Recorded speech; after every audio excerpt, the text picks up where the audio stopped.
converge to more than one limit. In other words, we are going to show that the limit of the sequence is, if it exists, it is going to be unique.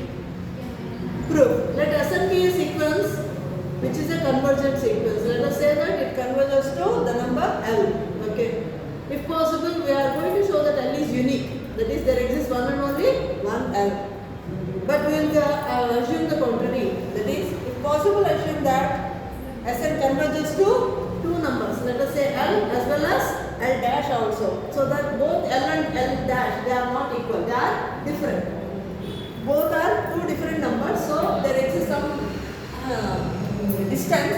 So when you consider the modulus of that distance, it is obviously it will be greater than 0. So I am going to define epsilon equal to half of modulus of L minus L dash. Because the distance is positive, divided by 2 is also positive, I can take epsilon like this. Now what is happening? By our assumption, Sn is converging to L. By definition, what is happening? Given epsilon greater than 0, for this particular epsilon greater than 0, there exists an infinite stage M1 belongs to M such that modulus of Sn minus L is less than epsilon for all n greater than or equal to M1. Similarly, the sequence Sn is also converging to L dash. Again, apply the definition of convergence of the sequence. So, for this particular epsilon greater than 0, again there exists another finite stage M2 belongs to capital N such that modulus of Sn minus L dash is smaller than epsilon for all n greater than or equal to M2. Now, let us say this is equal. Here also we can take by 2 we can take. Now let us define M to be equal to, because in order to include both the conditions, both the inequalities, I am going to extend my numbers. That is, define M equal to maximum of these two.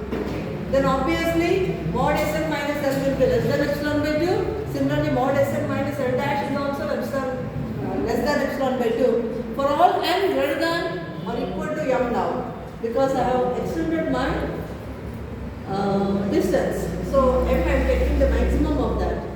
Now what is that? Consider a difference, modulus of L minus L dash. Here I am going to make a small adjustment, subtract Sn and add Sn. By modulus property, we can write this as less than modulus of Sn minus L plus modulus of Sn minus L dash. And clearly modulus of Sn minus L is less than epsilon by 2. And this is also less than epsilon by 2. Epsilon by 2 plus epsilon by 2 means what? Epsilon. But what is epsilon? Just now I have defined that is equal to half of modulus of L minus L dash.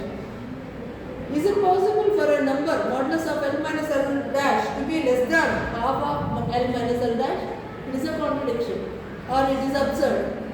It is not possible. So why we are getting this contradiction? Because of our assumption. What is that we have assumed? L is not equal to L dash. That is wrong. Because of wrong assumption, we have arrived at contradiction. So this should not be the case. That means L must be equal to L dash. That means the sequence Sn has unique limit. I hope that is clear to one and all. Thank you.